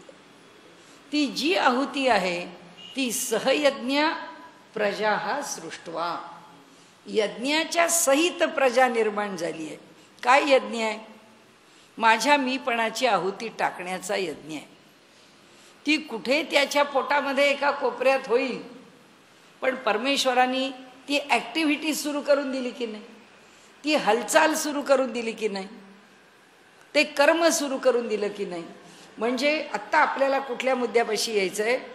माऊलींनी फार छान व्याख्या केली आहे. माऊलींनी सांगितलंय की ज्याला मूलभूत कर्म असं म्हटलेलं आहे, ते कर्म काय आहे? मूलभूत कर्म त्या परब्रह्माचं, त्या परमेश्वराचं आहे की ज्यांनी एक आपल्या ठिकाणी एक किंचितचं स्फुरण उत्पन्न केलं. ते स्फुरण म्हणजे काय याच्यावर तर अनेक दर्शनं झाली. त्या स्फुरणाला ओंकार म्हटलं की जे मूलभूत स्फुरण आहे तो ओंकार कसा आहे? तो ओंकार परमेश्वराचं निर्गुण रूप सांगणार आहे. तोच ओंकार परमेश्वराचं सगुण रूप सांगणार आहे. तोच ओंकार परमेश्वराच्या निर्गुण आणि सगुण रूपाला जोडणार आहे. तो ओंकार भूतकाल आहे, तो ओंकार वर्तमान काल आहे, तो ओंकार भविष्यकाल आहे, तो ओंकार कालाच्या अतीत आहे. तो ओंकार ईश्वराचं प्रतीक आहे. कारण ओम हे अक्षर त्याचं प्रतीक आहे. तर ओम हा सगुण आहे, कारण अ उ म मात्रा आहे. तर ओंकार हे निर्गुणाचं प्रतीक आहे. तर ओंकार सगुण आणि निर्गुणाच्या अतीत आहे. सगळा महिमा उपनिषदांनी गायला आहे. पण म्हणजे ईश्वरांना जेव्हा सृष्टी निर्माण करावीशी वाटली, त्याबरोबर वेदांत्यांनी, त्याबरोबर अनेक धर्मशास्त्रांनी त्याची सुरुवात कुठून केली की भगवंताला स्फुरण झालं. त्यांनी ईक्षण केलं, त्यांनी पाहिलं. ईक्षण केलं म्हणजे त्यांनी पाहिलं आणि त्यांनी पाहून ही सृष्टी निर्माण केली. स्फुरण झालं, ही सृष्टी निर्माण केली. काहीही झालं तरी ह्या सगळ्या व्याख्या बाजूला टाकून एका व्याख्येवरती माऊली इथे एकाग्र झाल्या. त्या म्हणाल्या, ते म्हणतात की कर्म, काहीतरी कर्म घडलं जे तिथे काही नव्हतं, त्या ठिकाणी काहीतरी निर्माण झालं. जे निर्माण झालं ते कर्माचं स्वरूप आहे असं समजावं. आणि त्या कर्माने काय निर्माण केलं? ह्या सगळ्या ब्रह्मांडाचा पसारा. म्हणजे ह्या संपूर्ण ब्रह्मांडाचा पसारा निर्माण करण्याच्या मागे शेवटी परमेश्वरांनी आपली पहिली आहुती टाकलेली आहे. ती आहुती कशाची आहे? कर्माची आहे. ते कर्म काय आहे की ह्या ब्रह्मांड निर्माण होण्याकरता कोणतं तरी स्फुरण आहे, काहीतरी स्फुरलं आहे. जे स्फुरलं आहे त्याच्यातूनच हे विश्व निर्माण झालं आहे. आणि म्हणून हा जो लोक आहे सगळा, हा काय आहे? कर्मलोक आहे. या लोकामधले सगळे नियम, सगळे व्यवहार, सगळ्या गोष्टी, सगळ्या उलथापालथी या कर्मावरती उभे आहेत. आणि म्हणून त्यांनी आपल्याला सांगितलं की मी कर्म या शब्दाची व्याख्या, माऊली सांगतात, तुम्हाला समजावून सांगतो. तुम्ही कर्म जाणून घ्या. ह्यानी मला मारलं, त्यानी मला बोललं, त्यांनी माझं ऐकलं नाही, तो माझ्याशी न बोलताच निघून गेला. कसले म्हणाले कर्माच्या चर्चा करता. मला हे चर्चा करण्याची ही कर्मच नव्हे. काय करायचं आहे, कशातून ही सृष्टी निर्माण झाली त्या कर्माचा विचार करा.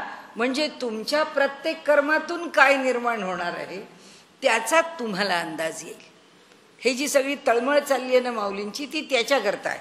ते म्हणतात, तरी कर्म म्हणजे स्वभावे, म्हणजे स्वाभाविकपणे, जेणे विश्वाकारू संभवे, या संबंध विश्वाला आकार ज्याच्यामुळे येतो, असं जे कर्म आहे, असं जे ईश्वराच्या ठिकाणचं स्फुरण आहे, असं जे ईश्वराच्या ठिकाणी होणारा संकल्प आहे, असं जे ईश्वराच्या ठिकाणी होणारं ईक्षण आहे, हे सगळं जे आहे ते सम्यक आधी आणावे, त्याचं यथार्थ ज्ञान घ्यावं.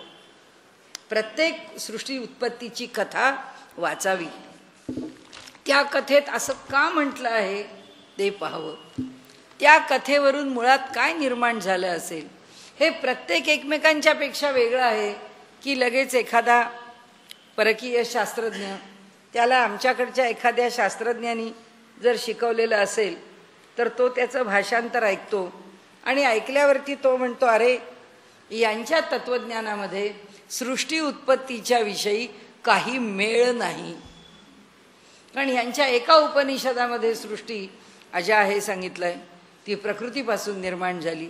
एका उपनिषदामध्ये ती अग्नीपासून निर्माण झाली. एका उपनिषदामध्ये ती जलापासून निर्माण झाली.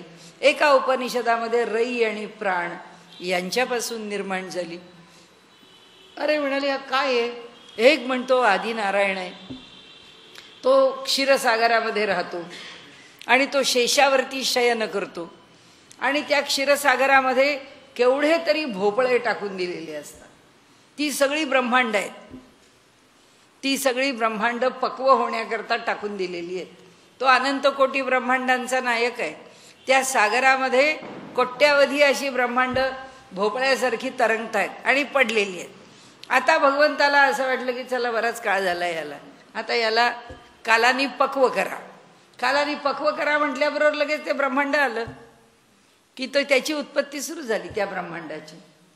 म्हणाले आता उत्पन्न झालेलं ब्रह्मांड आहे, भगवंताला वाटलं ते संपवा, की ते ब्रह्मांड संपलं की मग आज आमचे शास्त्रज्ञ आहेत, ते सगळे शास्त्रज्ञ या ठिकाणी आता त्याचा मेळ लावत बसलेले आहेत की ह्या आमच्या ब्रह्मांडामध्ये किती सूर्यमाला आहेत, या आमच्या ब्रह्मांडामध्ये किती तारका ग्रह गोल आहेत. आता म्हणून तर आमची ब्लॅक होल थिअरी जी आहे ना, बिग बँग थिअरी जी आहे ना, या सगळ्या ज्या थिअरीज आहेत त्या काय म्हणतात की ती जी ब्लॅक होल्स आम्हाला इकडून दिसतात, आम्ही एक बाजू पाहिली त्याची, पण ह्या विवराच्या त्या बाजूला काय आहे आम्हाला माहीत नाही. काही असू शकेल इकडच्या बाजूनी, आणि ते इतकं सगळं प्रचंड आहे त्या ब्रह्मांडामध्ये की इकडच्या बाजूनी जर एक ग्रहमाला संपुष्टात आली असेल तर दुसरी ग्रहमाला तिकडच्या बाजूनी सुरू झाली असेल. काय माहिती आपल्याला माहीत नाही. परंतु सांगण्याचा मुद्दा आपल्या पुढे काय आहे? एकच मुद्दा आहे की लोक आमच्यावरती आक्षेप घेतात की तुम्ही भाकड कथा रचल्या आहेत आणि तुम्ही म्हणता की ही सगळी सृष्टी ही अशी भगवंतापासून निर्माण झाली आहे. थोडं चिंतन केलं तर याच्यापेक्षा चांगला तर्क सुसंगत शास्त्राधिष्ठित कुणीही मांडावा आणि तो जग स्वीकारेल, आम्ही पण स्वीकारू, वेदांती पण स्वीकारतील, शास्त्र पण स्वीकारेल. तर सांगण्याचा आपल्यापुढे हेतू एकच आहे की हा विश्वाचा आकार ज्याच्यामुळे निर्माण होतो, माऊली म्हणतात ते बीज काय आहे? ते बीज कर्म आहे. आणि ते कर्म समजून घ्या. जर एवढं मोठं ब्रह्मांड त्या एवढ्याशा स्फुरणातून निर्माण होतं तर आमच्या मनामध्ये किती प्रकारचे विपरीत विचार येतात, किती विकल्प निर्माण होतात. त्या सगळ्या विकल्पाचे जर एक एक तरु निर्माण झाले तर त्याचे आमच्या जीवनामध्ये वृक्ष निर्माण व्हायला आणि एक चांगलं मोठं वन निर्माण व्हायला वेळ लागणार नाही. किती विचार, किती विकल्प, आणि त्या प्रत्येकाचं फळ आम्हाला भोगायचं आहे. म्हणजे केवढा डोंगर उभा करतोय आम्ही. म्हणून आपण जे म्हणतो ना, ईश्वर दयाळू आहे. ईश्वर हे इतकं जे आम्ही उभं करतोय डोंगरा एवढे कर्म, ते सगळं डोंगरा एवढं कर्म भगवंत आम्हाला भोगायला देत नाही. तो जशी आता प्रत्येक ठिकाणी सबसिडी पाहिजे नाही या लोकांना, तसं सगळ्या ठिकाणी त्यांनी आम्हाला डिस्काउंट दिलेला. भगवंत सारखा डिस्काउंट देतो, हे भोगायचं आहे इतका डिस्काउंट आहे. अगदी 100ला 100 डिस्काउंट आहे त्यांच्याकडे. काय दिवसभरात जो उद्योग करून ठेवलेला आहे आम्ही, किती वेडे वाकडे सरळ आणि जे त्रासदायक आम्हाला क्लेशकारक, दुसऱ्याला क्लेशकारक विचार आहेत, त्यातल्या कितीतरी विचारांचा सामान्य विचारांचा निचरा या रात्रीच्या स्वप्नामध्ये भगवंत करून टाकतो. तो जे आम्हाला तरल स्वप्न पडतात ना, ते आम्हाला आठवत सुद्धा नाही. भगवंत म्हणतात हे छोटे छोटे, आपल्या परवा एक प्रश्न होता ना की ते लहान लहान जे वृत्ती आहेत त्या कशा भोगून संपतात. त्या वृत्तींना ठाशीवपणी येणं किंवा त्या वृत्तींना कर्माशयात जाणं, अशा कितीतरी वृत्तींच्या पुढे त्यांनी एक बांध घातलेला आहे त्या ठिकाणी. आणि त्या बांधाच्या अलीकडे ते संपवून टाकलंय. रोज रात्रीच्या झोपेमध्ये तो पुष्कळ उद्योग आमचे संपवून टाकतो. आणि त्यामुळे त्यांनी इथे सांगितलं की या कर्माचं फल काय आहे आणि या कर्माचं स्वरूप काय आहे याचं आम्ही वैयक्तिक चिंतन केलं पाहिजे. जेव्हा आम्हाला गांभीर्याने कळेल की माझ्या मनात आलेला हा विचार जसा सृष्टीला निर्माण करणारा विचार किंवा विचार हे कर्म त्या सृष्टीच्या मागे आहे, तसं माझ्या जीवनाची सृष्टी कोण निर्माण करतो? माझं कर्म. आणि माझं कर्म कशातून निर्माण होतं? माझ्या विचारातून. कारण भगवंतांनी सांगितलंय की एकोहम बहुस्याम प्रजा येय, मी एकटा होतो, मी बहुत नामरूपात प्रकट व्हावं, हा एवढाच विचार आहे. आमच्या मनात विचार येतो, हा बरा आत्ता आपल्याला असा वागवतोय, येऊ द्या माझी वेळ, बरोबर ह्याचा हिशोब चुकवतो. आला प्रत्येक विचार आहे ते जसं भगवंताच्या मनात विचार आला फळाला आला, आमच्या मनात विचार आला फळाला येऊच शकतो. आणि म्हणून त्यांनी सांगितलं की ते सम्यक आधी जाणावं. आम्ही कसं जाणावं? सर्वांगीण जाणावं. समोरचा काय बोलला त्याच्यावरती मी काय प्रतिक्रिया द्यावी. अहो, त्या दिल्लीमध्ये दुसरा पक्ष निवडून आला, महाराष्ट्रात तिसराच पक्ष उडायला लागला. कसं? हे काय प्रकरण आहे? म्हणजे इथे हा जो विचार आहे, कर्माच्या मागे शाश्वत विचार नाही. त्याचे परिणाम भोगायची वेळ आली की तिसरा आमच्यासारखा अतिशहाणा तो म्हणतो, अहो आता यांचा काळ संपत आला म्हणून विनाशकाले विपरीत बुद्धी. याला कुठं कळतंय? हा कशाला त्याच्यावरती कॉमेंट करतो? हा कशाला प्रतिक्रिया देतो? मनुष्य आवश्यक नाही अशा अनेक गोष्टीत दखल घेतो. कारण काय आहे, तो पक्ष मला चालवायचा नाही, त्या पक्षाची जबाबदारी माझ्यावर नाही, त्यांचे होणारे मान अपमान मला सोसायचे नाही, त्याच्यावरती ह्यांच्या विनाशकाली त्यांची बुद्धी विपरीत झाली, एवढं माझ्या बुद्धीला शीण कशा करता पाहिजे देत राहतो आम्ही. प्रत्येक गोष्टीवरती कॉमेंट करत राहणे, प्रत्येक गोष्टीवर माझं मत मांडणे, ही तर आमची हौस आहे. आणि मग त्यांनी इथे म्हटलंय की या ठिकाणी ते सम्यक आधी जाणावे, की खरोखर कर्म ही गोष्ट किती गंभीर आहे ही जाणून घ्यावी. आणि मग आपण व्यवहार कसा करायचा ते लक्षात ठेवावे लागे. येतं मग वर्णाश्रमासी उचित, जे विशेष कर्म विहित. कोणतं?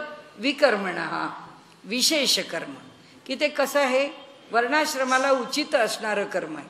आता वर्णाश्रम धर्माप्रमाणे भगवंतानी आम्हाला जन्मजात एक धर्म दिला, एक वर्ण दिला.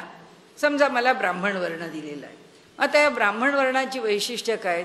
मूळची शांतता, दुसरी क्षमाशीलता, तिसरी निस्पृहता, चौथी अपरिग्रह, जास्त गोष्टींचा संग्रह करू नये, मनुष्यांनी रागावू नये, ब्राह्मणांनी कशाची अपेक्षा करू नये, ब्राह्मणांनी असत्य वर्तन करू नये, असत्य बोलू नये, व्यवहार इकडे तिकडे वेडावाकडा होईल असं करू नये.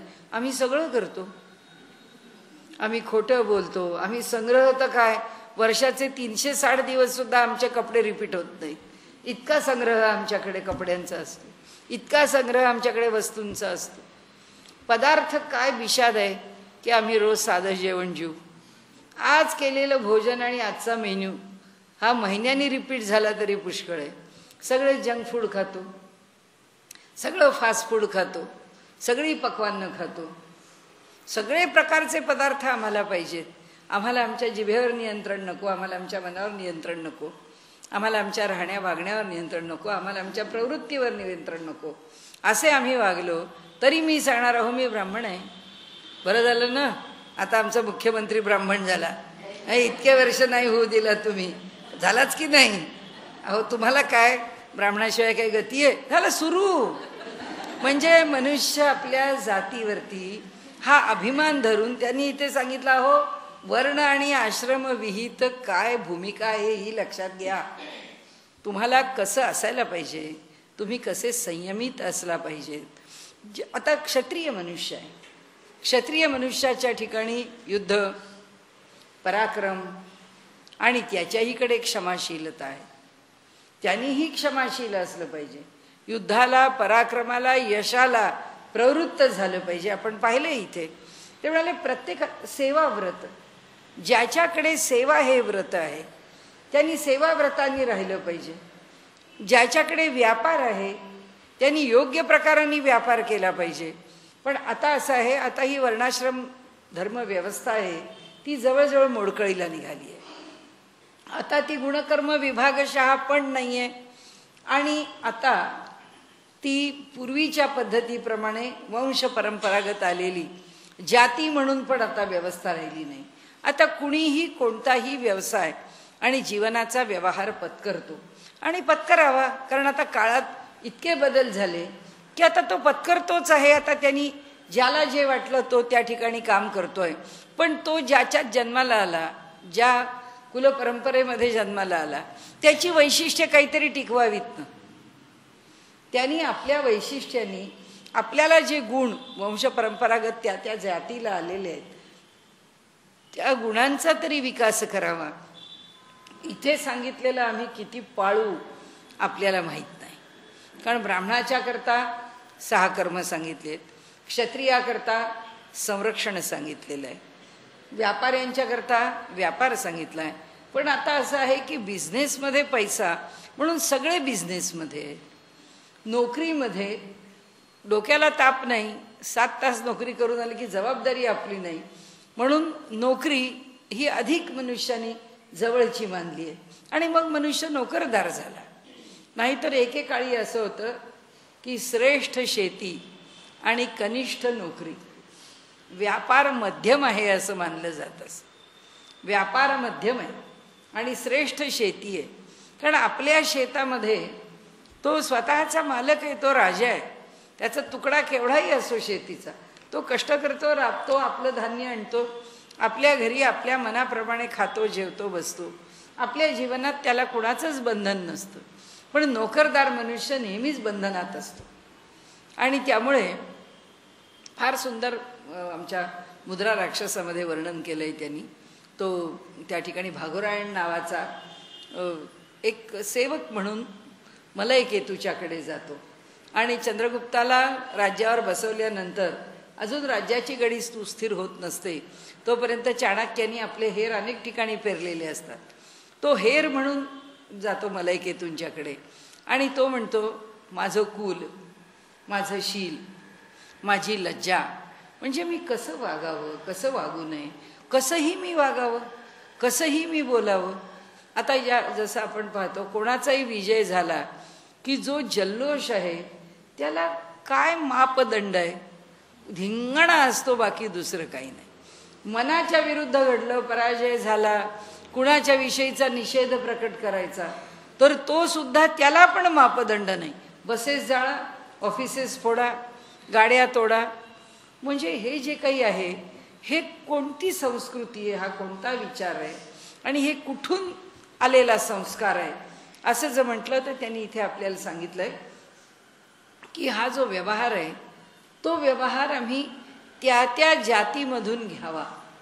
आणि आम्ही नोकरदार आहोत, आम्ही व्यापारी आहोत, आम्ही शिक्षक आहोत, आम्ही अनेक काही व्यवसाय करतो आहोत. तर त्यांनी म्हटलंय त्या प्रत्येक व्यवसायामध्ये सचोटी असलीच पाहिजे. कारण वर्णाश्रम धर्मामध्ये पूर्ण 4ही पद्धतीने जेव्हा वर्णाश्रम धर्माचं वर्णन केलेलं आहे, वर्णधर्माचं म्हणू, आश्रम धर्म सोडून द्या आत्ता, तर वर्णधर्मामध्ये प्रत्येकाला काही मूलभूत गुणांचा विचार करायला सांगितलाच आहे. आता इथे ते आपल्याला कर्म म्हणून सांगताय. हे कर्म कोणतं आहे? हे विशेष कर्म आहे. हे विशेष कर्म आता आम्ही कोणतं स्वीकारलंय? आता आम्ही पुष्कळ बोललो की हा ब्राह्मण आहे, क्षत्रिय, वैश्य आहे, शूद्र आहे.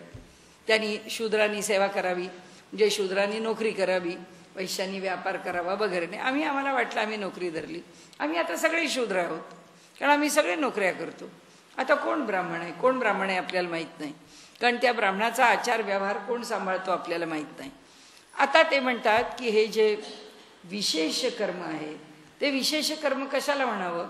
विहित कर्माचं आचरण किंवा वर्णाश्रम धर्मानुसार आपल्या जीवनाचं पालन. वर्णाश्रम धर्मानुसार आपण पालन करतो की नाही माहीत नाही, कारण आश्रम व्यवस्था आता जवळजवळ संपली आहे. कारण 24व्या वर्षापर्यंत शिक्षण घ्यावं हा त्याचा ब्रह्मचर्य आश्रम आहे.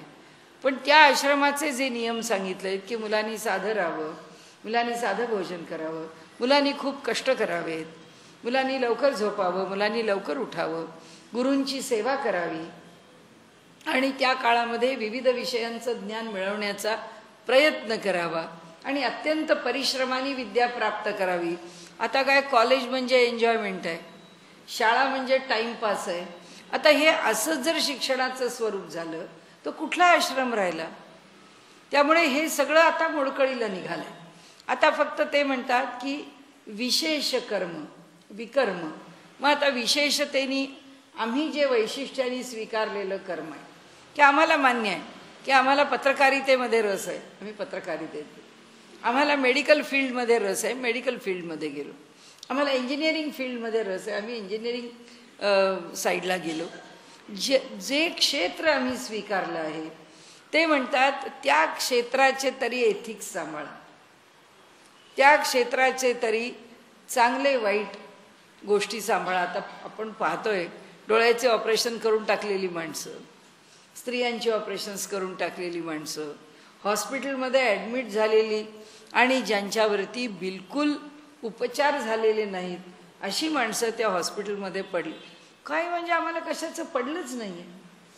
आम्ही जर आमच्या स्वेच्छेने जर आम्ही मेडिकल व्यवसाय किंवा वैद्यकीय व्यवसाय आम्ही स्वीकारला आहे तर त्या व्यवसायाचे तरी नियम की तो रुग्ण जो आहे त्याला लवकरात लवकर औषध उपचार देणं हे एक डॉक्टर म्हणून आपलं कर्तव्य आहेच आहे.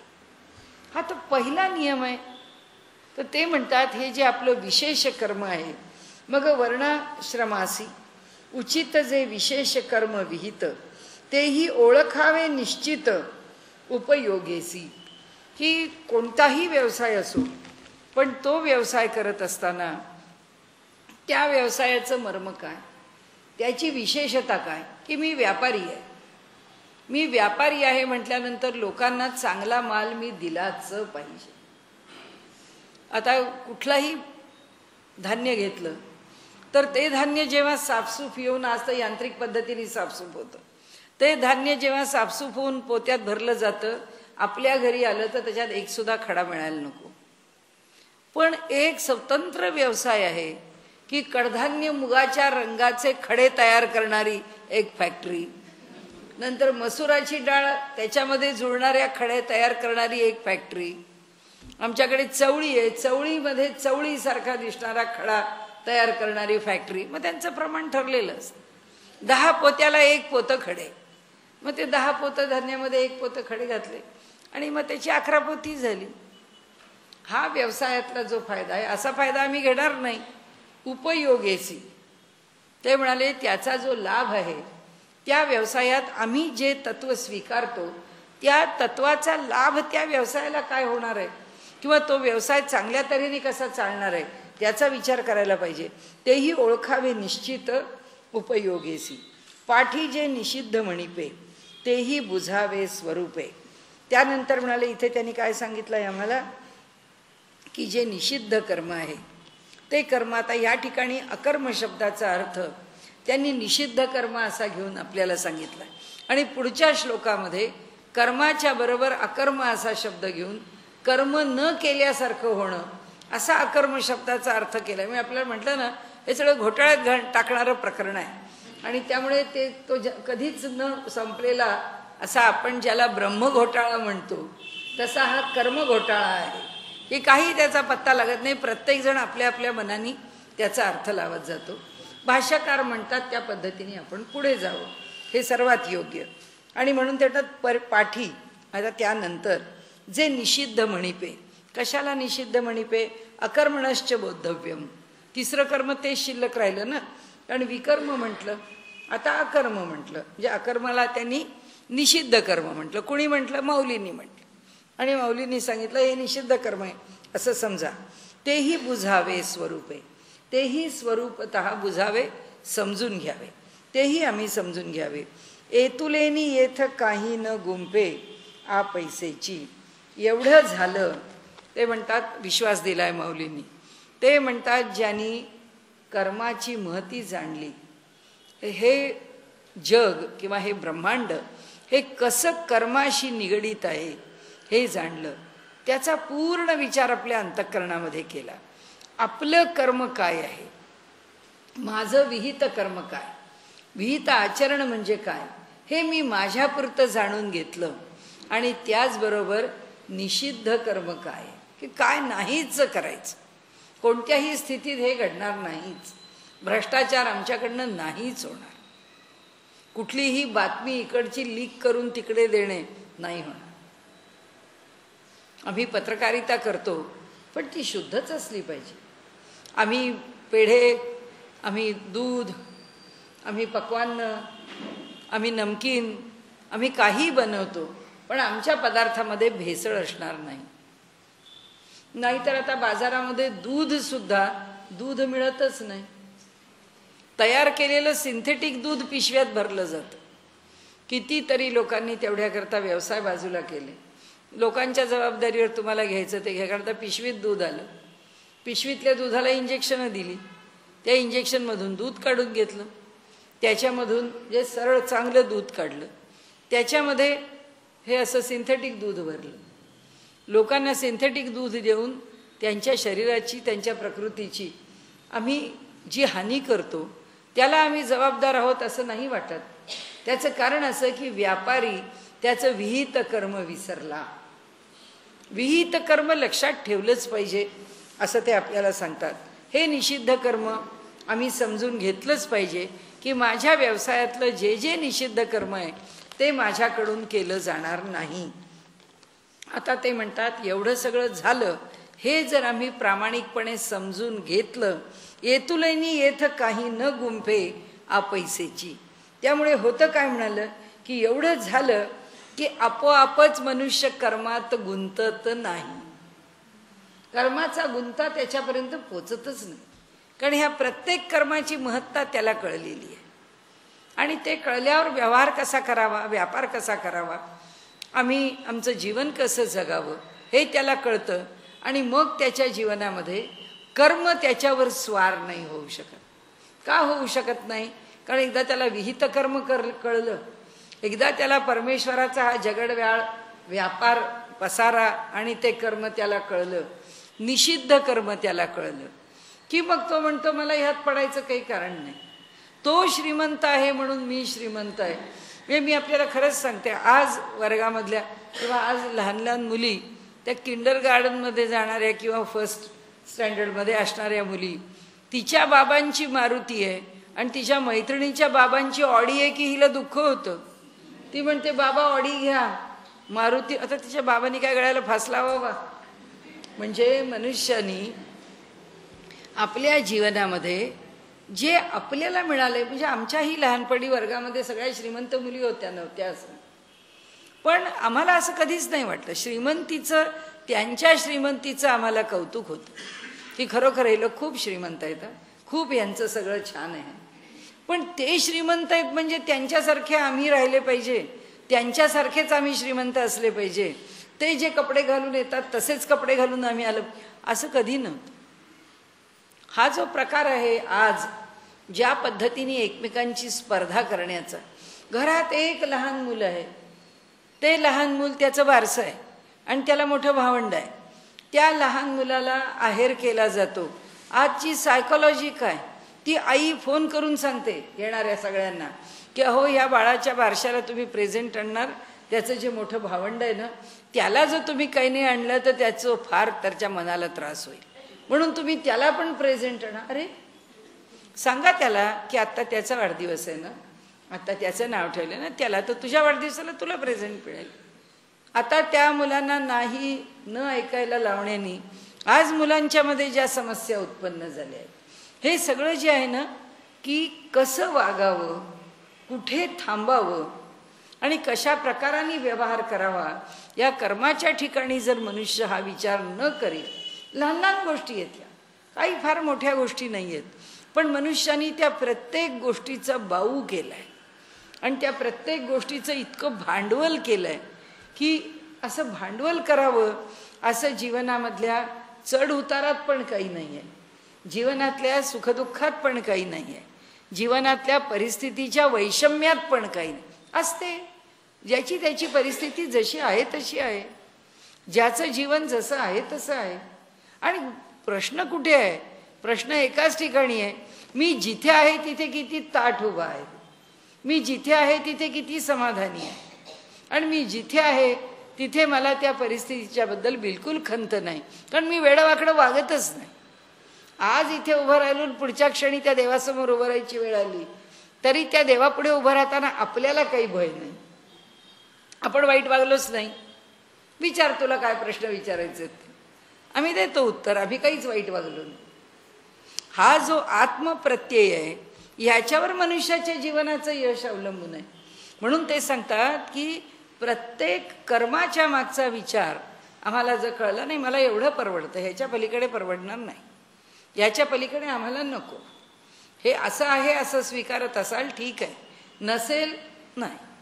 कर्ज काढा, मोठेपणा करा, दुसऱ्याशी स्पर्धा करा. जीवनामध्ये अनेक प्रकारांनी स्पर्धा आहेत.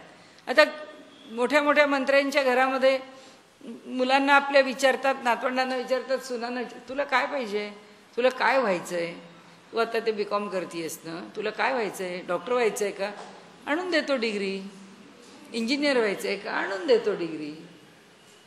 म्हणजे हे जे आहे हे सगळं मिळणार आहे आपल्याला, तुला काही अभ्यास करायचं कारण नाही आहे.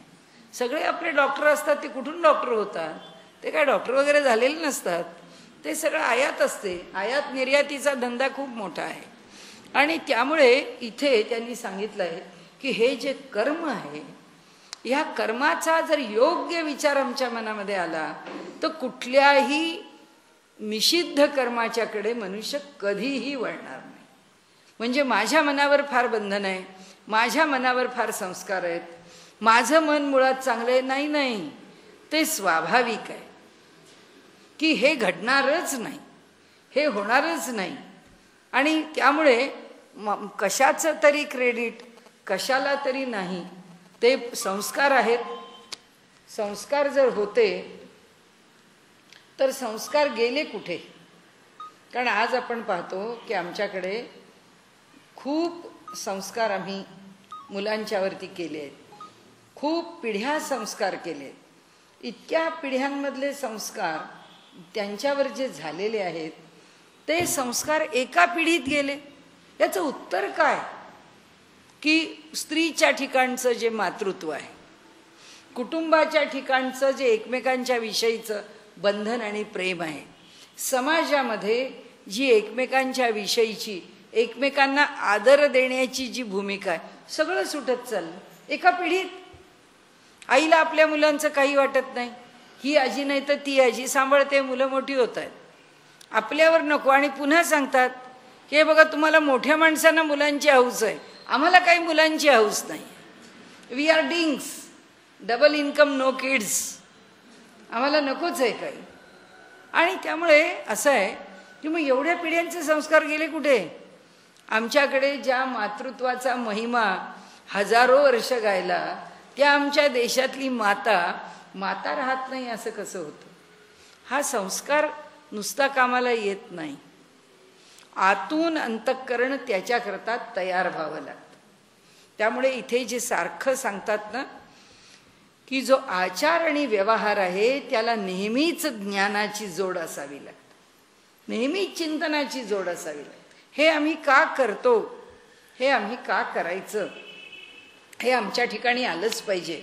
आणि म्हणून ते सांगतात हे ज्यावेळी आम्हाला कळलं किंवा हे ज्यावेळी आम्हाला कळतं त्यावेळी ते सांगतात जे खरं खरं कळतं, जे पूर्णपणाने ठसतं, ज्याचं आचरण करावं असं निश्चित नक्की वाटतं, ते म्हणतात तिथे काय होतं, एतुलेनी येतं काही न गुंफे, त्याचा लेपच लागत नाही, ते गुंतवत नाही, आम्हाला त्याच्या बाहेर काढतं पैसेची आपोआप.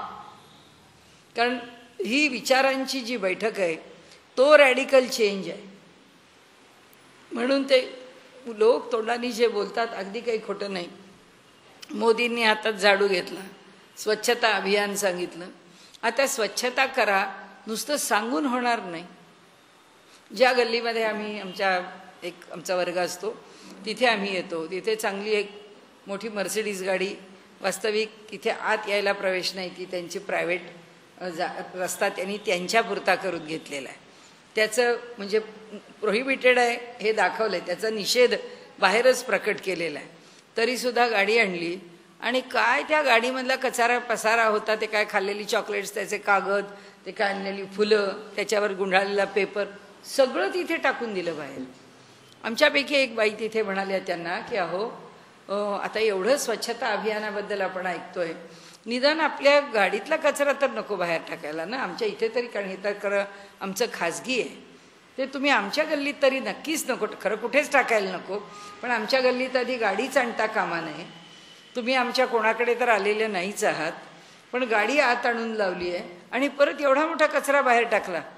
त्या म्हणल्या हो तुम्ही काय शिकवता मला, मी असाच कचरा टाकते बाहेर. तिने सांगून टाकलं. म्हणजे जी वृत्ती आहे ना, ती आतून जी वृत्ती आहे मनुष्याची, की नाही आम्ही असं वागणारच. कोण सांगतात, कोण मोदी, कोण सांगणार स्वच्छता, पण त्यांनी कशाला सांगायला पाहिजे, आम्हालाच आमचं शहर, आम्हालाच आमचं घर स्वच्छ ठेवावं असं वाटलं पाहिजे. पण हे वाटायला काय आहे, हे आतून यायला पाहिजे, हे आत पटलं पाहिजे. जेव्हा मी नियम उल्लंघन करणार नाही असं आत वाटेल तेव्हाच मनुष्य नियम तोडणार नाही. नाही तो इकडे इकडे बघतात, पोलीस नाहीये, बघितल्याबरोबर सिग्नलला क्रॉस करून मनुष्य पुढे निघून जात. म्हणजे आतमध्ये असं वाटतच नाही की मी सिग्नल क्रॉस करून जाता कामा नये. त्यांनी इथे सांगितलं की या विचारांनी, या मीमांसेनी, या मंथनानी, या उहापोहानी अंतःकरणाची स्थितीच अशी बनते की तो त्या निषिद्ध कर्मामध्ये अडकतच नाही. तो फक्त जेवढं आवश्यक आहे तेवढंच कर्म करतो. म्हणून येतुलेनी येथ काही न गुंपे आ पैसेची, तो इथे कशातही अडकत नाही. एवढं झालं म्हणजे आपोआपच कर्माच्या मधलं जे गुंता आहे तो शिल्लक राहत नाही. एरवी जग हे कर्माधीन, ऐसी याची व्याप्ती गहन. हे जग सगळं कर्मानी, म्हणून तर आपण इतका वेळ त्याच्यावर घालवला की बाबा हे खरंच जग कसं कर्मानी भरून आहे. कारण कर्माधीनता आपल्याला आपल्या ब्रह्मांडात, आपल्या सूर्यमालेत लक्षात येते की ह्या सबंध ब्रह्मांडामध्ये एक एक ग्रह तारा घेतला तर त्या ग्रह ताऱ्याला काय आहे, अधांतरी आहे. आमची पृथ्वी सुद्धा अधांतरी आहे. मग या अधांतरी ग्रहाला कोण सांभाळतो? म्हणजे ईश्वराचं कर्म केवढं आहे. या सगळ्या ग्रह ताऱ्यांच्या मध्ये हे जे इंटरप्लॅनेटरी फोर्सेस आहे, या ग्रहांच्या मध्ये एकमेकांना तोलून धरणारे जे काही त्या ठिकाणी असणारी जी शक्ती आहे, ती शक्ती कशी आहे, कोट्यावधी अब्जावधी वर्ष तोलून धरतायत. काय कर्माचं स्वरूप आहे.